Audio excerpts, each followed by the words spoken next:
நேர்களே, பீகாரில் இன்றைக்கு 3ஆம் தேதி, இன்னும் 3 நாட்கள், 2 நாட்கள், 3வது நாள் தேர்தல், இன்னும் 2 நாட்கள் தான். இதுவரை இல்லாத அளவிற்கு 2 கூட்டணிகள், அதாவது இறுதி வாய்ப்பில் மகாபந்தன் கூட்டணி, என்டிஏ கூட்டணி, அவர்கள் வேலைவாய்ப்பு, நிதியுதவி உள்ளிட்ட பல்வேறு அம்சங்கள் இடம்பெற்றிருக்கிறது. இந்த கடும் போட்டி நெருங்கியிருக்கிறது. மகாபந்தன் கூட்டணி, தேஜஸ்வி யாதவ் காங்கிரஸ் கூட்டணியினுடைய அந்த என்ன சொல்றது தேர்தல் அறிக்கையில் வீட்டில் ஒருவருக்கு அரசு பணி, பழைய ஓய்வூதிய திட்டம், திறன் சார்ந்த ஸ்கில்டு பேஸ் வேலைவாய்ப்பு பெண்களுக்கு 2500, மாதாந்திர நிதியுதவி, இபிசி பிரிவினருக்கு 30% இடஒதுக்கீடு, பயிர்களுக்கான குறைந்தபட்ச ஆதார விலையை உறுதி செய்வது, 200 யூனிட் வரை மின்சாரம் அப்படின்ட்டு மகாபந்தன் தேஜஸ்வி யாதவ் அவர் வாக்குறுதி கொடுத்திருக்கிறார். மோடி அண்ட் நிதிஷ் குரூப்போ 1 கோடி பேருக்கு வேலை வாய்ப்பு, 1 கோடி பெண்களுக்கு 2 லட்சம் வரை நிதியுதவி, இபிசி சமூகத்தினரின் சமூக பொருளாதார நிலையை மேம்படுத்த சிறப்பு குழு அமைக்கப்படும், விவசாயிகளுக்கு ஆண்டுக்கு 3 தவணைகளாக 3000 ரூபாய் வழங்கப்படும், 125 யூனிட் வரை இலவச மின்சாரம், 20 ஆண்டு கால ஆட்சியை சுட்டி காட்டக்கூடிய எதிர்க்கட்சிகளில் அடுத்த செய்தியில் பார்க்குறோம். எப்படின்னா, இதுவரைக்கும் ஆட்சி செய்தது 20 வருஷமாக செய்யாத இவங்க எப்படி 1 கோடிக்கு வேலை கொடுக்க போகிறாங்க அப்படின்னு 2 பேரும் பரஸ்பரம் பீகார் மக்களை அவர்களை மூளைச்சலவை செய்கிறார்களா என்ற கேள்வி வருகிறது. அள்ளி கொடுத்துருக்கிறாங்க. 1 கோடி பேருக்கு வேலை என்ன கணக்குன்னு தெரியவில்லை. 2 கூட்டணிகளும் தேர்தல் அறிக்கையில் வேலைவாய்ப்பு பற்றிய அறிவிப்புகள் ரொம்ப அதிகமாக கொடுக்கப்பட்டிருக்கிறது. அப்போ அந்த அளவிற்கு பீகாரில் வேலைவாய்ப்பு இல்லை. அதனால தான் இங்கே தமிழ்நாட்டிலலாம் அவங்க வேலை செய்கிறாங்க. பாரதிய ஜனதா கூட்டணியில் அவங்க தேர்தல் அறிக்கையில் என்ன சொல்லியிருக்கிறாங்க? வேலைவாய்ப்பு, தொழில்துறை, வேளாண்மை மற்றும் நலந்திட்டங்கள் அறிவிக்கப்பட்டிருக்கிறது. பிஜேபியினுடைய தேர்தல் அறிக்கையை புகழ்ந்து பேசிய பிரதமர் நரேந்திர மோடி சுயசார்பு மற்றும் வளர்ந்த பீகாருக்கான திட்டம் இதில் இருப்பதாக அவர் கூறுறார். உடனே இதை யார் விமர்சிக்கிறா? தேஜஸ்வி யாதவ் என்ன சொல்றாருன்னா, நிதிஷ் ஆட்சியில் அடிப்படை தேவைகள் கூட பூர்த்தி செய்யவில்லை. ஏராளமான புலம்பெயர்ந்த தொழிலாளர்கள் பற்றி பேசிய பிரதமர் மோடி தமிழ்நாடு மற்றும் காங்கிரஸ் கட்சி ஆட்சி செய்யும் மாநிலங்களில் பீகார் தொழிலாளர்கள் துன்புறுத்தப்படுவதாக தெரிவித்திருந்தார். இந்த கருத்து நம்ம தமிழ்நாட்டில் பெரும் தாக்கத்தை ஏற்படுத்தியிருந்தது. எப்பொழுதுமே பிரதமர் மோடி வெறுப்பை பேசுவதில் வல்லவருக்கு வல்லவர். முஸ்லிம்களுக்கு எதிராக பேசுவதில், தமிழ்நாட்டுக்கு வந்தால் இங்கே பீகாரிகள் கேவலப்படுத்துகிறான்னு சொல்கிறது, ஒரிசாவில் போய் பீகாருடைய கருவூலத்தின் சாகி திருடப்பட்டு தமிழ்நாட்டில் இருக்கு மேலூர்லன்னு சொல்கிறது, இது அவருக்கு வழக்கம். உலகத்தில் இந்தியாவினுடைய ஒரு மூத்த பிரதமர் இப்படி வெறுப்பை கக்குவது உலகத்தில் எந்த நாட்டிலும் இல்லை. அவ்வளவு மோசமான பேச்சு. பீகார் தேர்தல் பிரச்சாரத்தில் பேசிய ராகுல் காந்தி அவர் ஓட் ஷோரே, வாக்கு திருட்டு விவகாரத்தை எழுப்பினார். இது காங்கிரஸினுடைய மிக முக்கியம். மகாராஷ்டிராவில் மட்டும் இல்லாமல் ஹரியானாவில் அவங்க வாக்கு திருட்டில் ஈடுபட்டார்கள். ராகுல் காந்தி வைக்கக்கூடிய முகல் பீகார் மக்களுடைய குரலை பிரதிபலிக்கக்கூடிய அரசு அமையலைன்னா அமையாமல் தடுக்க அனைத்து முயற்சிகளும் எடுப்பார்கள். மகா கூட்டணி அனைவருக்குமான அரசை அமைக்கும்னு காங்கிரஸ் கட்சியினுடைய தலைவர் ராகுல் தன் பிரச்சாரத்தை சொல்கிறார். இதுக்கிடையில் பீகாரில் நிலப்பட்டாக்குறை இருப்பதாக அமித்ஷா கூறுவதாக தெரிவித்த காங்கிரஸ் தலைவர் ராகுல், ஆதானிக்கு மட்டும் 1 ரூபாய் அல்லது 2 ரூபாய்க்கு ஏராளமான நிலத்தை இவங்க கொடுக்குறாங்க அப்படின்ட்டு கடும் குற்றச்சாட்டை வைத்திருக்கிறார். தர்பங்கா தேர்தல் பிரச்சார கூட்டத்தில் பேசின தேஜஸ்வி என்ன சொல்றாருன்னா, யாதவ் இளைஞர்களுக்கு நிரந்தர வேலைவாய்ப்பு வழங்கப்படும். ஏன்னா 14% இருக்கு. அவர் சார்ந்தது அந்த மக்கள் தான். அரசு பணிகளில் இல்லாத அனைத்து குடும்பங்களுக்கும் அரசு வேலை வழங்குவதற்கான சட்டத்தை நிறைவேற்றுவோம் அப்படின்ட்டு ராகுல் தெரிவிக்கிறார். இந்த பந்தன் கூட்டணியால் பீகாருக்கு ஏதாவது நல்லது செய்ய முடியுமா என கேள்வி எழுப்புறார். அவங்களுக்கு எதிராக அமித்ஷா நிதிஷ்குமார் மோடி கூட்டணியால் மட்டுமே பீகாருக்கு நல்லது செய்ய முடியும் என தெரிவித்தார். அது அவங்க அநேகமாக விடக்கூடிய அந்த தொடர் பொய்களில் 2 பேருமே உண்டு. லாலு பிரசாத் தன்னுடைய மகனை முதல்வராக்க முயற்சி செஞ்சார். சோனியா காந்தியும் தனது மகனை பிரதமராக்கவும் நினைக்கிறார். ஆனால் 2 பதவிகளும் காலியாக இல்லை என அமித்ஷா கடுமையான குற்றச்சாட்டை இவர்கள் மீது வைக்கிறார். அப்புறம் இன்னொரு விஷயம் நம்ம நேற்று சொல்லியிருந்தோம், ஃபாடர் ஸ்கேம். லாலு பிரசாத் மாட்டுத் தீவன ஊழல், நிவாரண ஊழல், வேலைவாய்ப்பு ஊழல் செய்துள்ளார். அதே போன்று காங்கிரஸ் 2004 14 காலகட்டத்தில் 12 லட்சம் கோடிக்கு ஊழல் செய்துள்ளது. இவர்களால் எதுவுமே செய்ய முடியாதுன்னு பாரதிய ஜனதா கடும் குற்றச்சாட்டை வைத்திருக்கிறது. சரிங்க, இதெல்லாம் உண்மை கிடையாதுங்க. இவங்க 2 பேருமே இப்படித்தான். இதுவரைக்கும் மக்கள் என்ன நினைக்கிறாங்க, நடுநிலையா இதுவரைக்கும் ஆட்சியில் இருந்தது 20 வருஷம் நீ தான் என்ன செஞ்ச அப்படின்னு கேட்குறான். பீகாரில் அடிப்படை கிடையாது, பீகாரில் சாலைகள் கிடையாது, பீகாரில் கட்டமைப்பு கிடையாது, ஒரு இளவும் கிடையாது. அதான் உண்மை.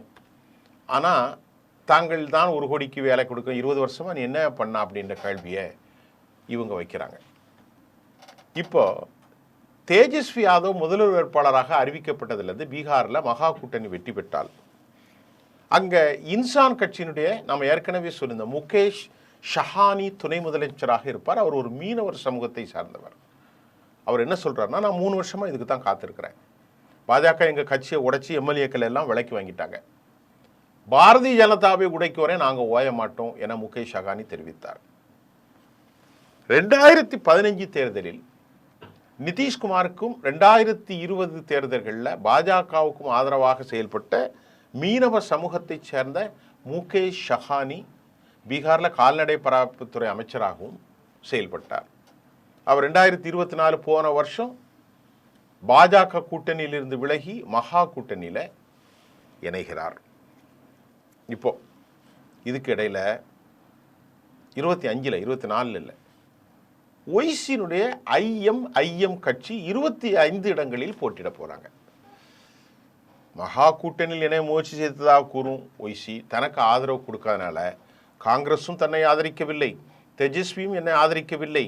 அதே சமயம் ஏஐஎம்ஐஎம் கட்சி பீகாரில் போட்டியிடுகிறது என்று தெரிவித்த அவர் சீமாஞ்சல் மற்றும் கிஷன்கங் பகுதியை குறிவைத்து போட்டியிடுகிறது. இந்த சீமாஞ்சல் கிஷன்கங்கில் முஸ்லீம்கள் நிறைய இருக்கிறாங்க. ஒய்சி போன முறை 4 எம்எல்ஏக்கள், அதில் 3 பேர் போய் சேர்ந்துட்டாங்க. போன தடவை செய்த தவறை இந்த முறை முஸ்லீம்கள் அவருக்கு போட மாட்டார்கள் என்று முஸ்லீம் தலைவர்கள் சொல்கிறார்கள். ஏன்னா அவர் போட்டால் அங்கே காலி, அங்கே பிஜேபிக்கு வாய்ப்பாயிரும். ஒய்சி நிற்பது, ஒய்சியினுடைய ரோல் என்னங்கிறது தெரியல. ஆனால் பிஜேபிக்கு அவர் நிற்பது தங்கத்தட்டில் வெற்றியை கொடுப்பதை போன்று என்றும் சொல்லப்படுகிறது. இது ஒய்சியினுடைய அங்கே நிலை. ஒய்சி எவ்வளோ வாக்கு பிரிப்பார் கிஷன்கஞ்சில் சீமாஞ்சல்ல என்பது தெரியவில்லை. அவர் 1 ஓட்டு பிரித்தாலும் அது ஆபத்து தான். ஏன்னால் இப்பொழுது 47 லட்சம் 45 லட்சம் வாக்காளர்கள் நீக்கப்பட்டிருக்கிற நிலையில் பெரும்பாலும் இன்ஃபில்ட்ரேஷன் என அடையாளப்படுத்தப்பட்ட முஸ்லிம் வாக்காளர்கள் நீக்கப்பட்ட நிலையில் ஒய்சி பிரிக்கும் அனைத்தும் சிக்கலை ஏற்படுத்திவிடும் என்பதுதான் பார்வையாக இருக்கிறது. முகேஷ் ஷஹானியை துணை முதல்வராக அறிவிக்கப்பட்டதை ஒய்சி விமர்சிக்கிறார்.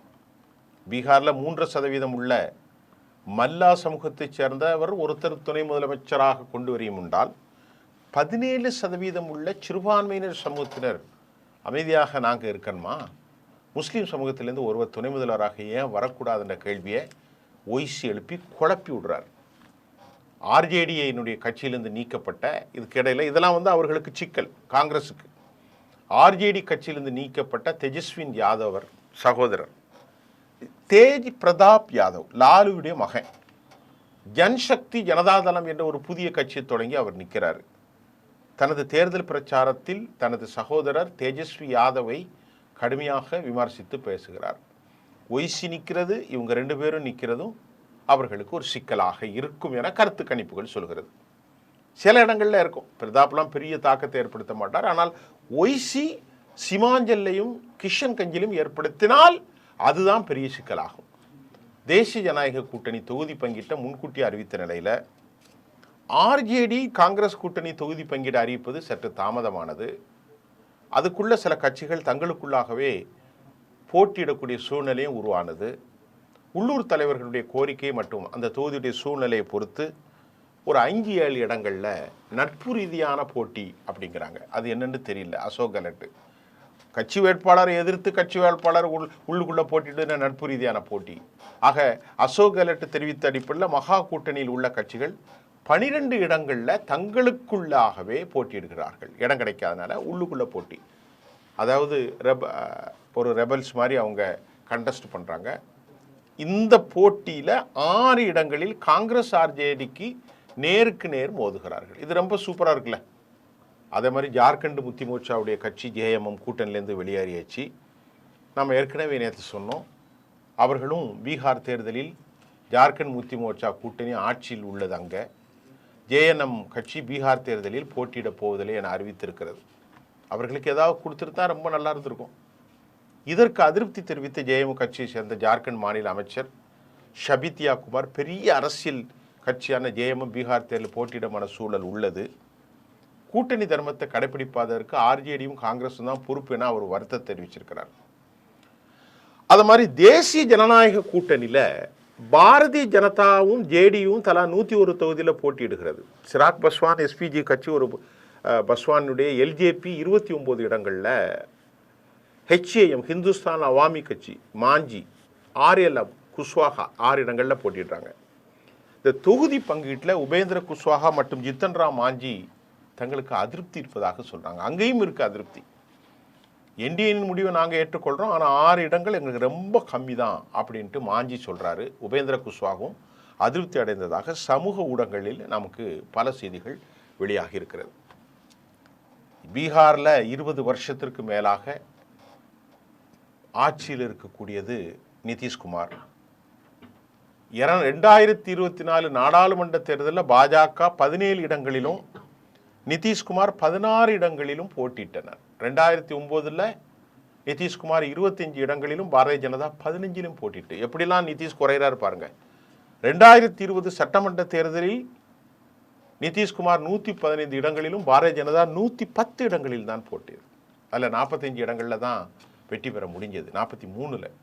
இதற்கு காரணம் சிராக் பஸ்வான் 143 தொகுதியில் நிதிஷை எதிர்த்து பிஜேபியினுடைய ஆதரவில் போட்டிட்டு நிதிஷை காலி பண்ணாங்க. கடந்த சட்டமன்ற தேர்தலில் ஜேடியுவை 3ஆவது இடத்திற்கு தள்ளிய பெருமையும் பிஜேபியினுடைய ஆதரவில் சிராக் ரொம்ப சிறப்பாக செய்து முடிச்சிட்டார். ஆக சிராக் பஸ்வானுக்கு சொந்த பலம் இல்லை, ஆனால் அவர் தனியே நிற்க முடியாது. கடந்த சட்டமன்ற தேர்தலில் இவர் கட்சியில் ஒருவர் மட்டுமே வென்றபோது இது நிரூபணமானது என்றும் செய்திகள் வந்திருக்கிறது. இப்போ பிரசாந்த் கிஷோர் நிலை தான் ரொம்ப பரிதாபமாக இருக்குது. அவருடைய ஜன்சுராஜ் கட்சி உயர் சாதிகள் வாக்கை பிரித்தால் அவர்களுக்கு சிக்கல் என்று நாம் சொல்லியிருந்தோம். பாரதிய ஜனதா எந்த அளவுக்கு அழுத்தம் கொடுக்கணுமோ அந்த அளவுக்கு அழுத்தம் கொடுக்குறாங்க. ஜன்சுராஜ் கட்சி அவர் தொடங்கி தேர்தலை சந்திக்கிறார். முதல்ல அவர் ரக்கோபூர் தொகுதியில் போட்டியிடுவதாக கூறப்பட்ட நிலையில் இப்போ தேர்தல் அறிவிக்கிட்ட பிறகு அவர் தேர்தலில் போட்டியிடலைன்னு அறிவிச்சிட்டார். இந்த தேர்தலில் அனைத்து இடங்களிலும் அவருடைய கட்சி போட்டியிடுகிறது. ஜன்சுராஜ் கட்சி வாக்காளர்களிடம் பிஎல்சி என்கிற ஒரு குடும்ப நல அட்டையை விநியோகித்து தங்கள் கட்சி ஆட்சிக்கு வந்தால் கல்வியை கொடுப்போம், சுகாதாரம் கொடுப்போம்னு வாக்குறுதி கொடுத்துருக்குறாங்க. பிரசாந்த் கிஷோருடைய நீண்டகால அரசியல் கணக்கு பற்றி அங்குள்ள செய்திகள் என்னன்னா, இந்த தேர்தலில் அனைத்து இடங்களிலும் போட்டிட்டு தனது வாக்கு வங்கியை உருவாக்க வேண்டும், அவ்வளோதான். வெற்றி பெறுங்கிறதெல்லாம் 12% முடியாதுங்கிறாங்க. சிராக் பஸ்வானை போல் பீகார் அரசியலில் தனக்கிற ஒரு ஐடென்டிட்டியை உருவாக்கணும் அவர் விரும்புகிறார். அடுத்த தேர்தல் நடக்கிற போது சிராக் பஸ்வான் செய்வதைப் போல் ஒரு கூட்டணியில் பேரம் நடத்துவதற்கும் அவர் தயாராக இருக்கார். இப்போ உங்களுக்கு புரிஞ்சிருக்கும்னு நினைக்கிறேன். இந்த தேர்தலில் சிராக் பஸ்வான் யார்? ராம்விலாஸ் பஸ்வானுடைய மகன். அவர் முக்கிய ரோல். இந்த தேர்தலிலும் அவரை போல் ஒரு அடுத்த ரோல் எடுக்கணும்னு இப்போ 12% இருப்பதாக சொல்லுகிறது. 8 அல்லது 12 பிரசாந்த் கிஷோர் முயற்சி செய்கிறார். மிக முக்கிய தலைவலி சீமாஞ்சல் மற்றும் கஞ்ச் பகுதிகளில் இருக்கும் முஸ்லீம்கள் வாக்குகளை பிரிக்கக்கூடிய ஒய்சி பெரிய தலைடி. ஒய்சிக்கு இந்த முறை முஸ்லீம்கள் வாக்களிப்பார்களே ஆனால் அது நிச்சயமான வெற்றியை சில தொகுதிகளில் கொடுத்துரும். ஏன்னா ஒய்சிக்கு எப்படியும் வாக்களிப்பார்கள், அவருடைய பேச்சு அந்த அளவுக்கு இருக்கும். அப்போ அங்கே அவர்களுக்கு ஒரு சிக்கல் இருக்கிறது. இப்போ சஹானிக்கு துணை முதல்வர் என்பது மல்லா கம்யூனிட்டி ஒரு 3.5% இருக்கிறாங்க. அது மீனவர்கள் நிசான் பார்ட்டி, அது இவர்களுக்கு ப்ளஸ் பாயிண்ட். ஆக ப்ளஸ் பாயிண்ட் மைனஸ் 2 பக்கமே இருக்கு. ஆட்சிக்கு எதிரான மனநிலை, ஓட்ஸோரே தேஜஸ்வியினுடைய முஸ்லீம், தலித் மற்றும் யாதவ் வாக்கு வங்கி இந்த முறை எம்பிசி இபிசி வாக்குகளையும் பெறுவார்கள். ராகுல் காந்தியுடைய சுற்றுப்பயணம், புதிய அறிவிப்புகள் ரொம்ப சாத்தியம். அவர்களுக்கு கொஞ்சம் டிராபேக்கு, உள்ளுக்குள்ளே ஒரு 6-7 தொகுதியில் போட்டியிட்டதும் ஒய்சி போட்டியிட்டதும் டிராபேக் தான். இந்த பக்கம் நிதிஷ் நம்பிக்கையற்றவர்களாக பார்க்கிறார்கள். அவரை காலை வாரிவிடப் போகிறது என்று அவர்கள் கட்சி நினைக்கிறாங்க. அவரை காலை வாரிவிடுவதற்கு எல்லா திட்டமும் இருக்கிறது. கடைசியாக வழி இல்லாமல் நிதிஷ் முதல்வர் வேட்பாளர்னு அறிவிக்கிறாங்க. அறிவிச்சிட்டு காலை வாடுறது ஒன்றும் பிஜேபிக்கு ஒரு பெரிய விஷயம் இல்லை. இறுதியாக கிடைத்த நிலவரங்களை சொல்லிட்டோம். 2 கட்சிகளும் அள்ளி தொளித்திருக்கிறது வேலை வாய்ப்புகள். 1 கோடி தருவேன், 1 கோடி தருவேன், விவசாயிகளுக்கு கொடுப்பேன். இது வருஷம் 20 வருஷமாக இருந்த ஏன் கொடுக்கல அப்படிங்கிறத அறிவுபூர்வமாக சிந்தித்தால் அவர்கள் இந்த முறை நிதிஷுக்கு வாக்களிக்க போவதில்லை என்பது மட்டும் திண்ணம். பொறுத்திருந்து பார்ப்போம். நன்றி.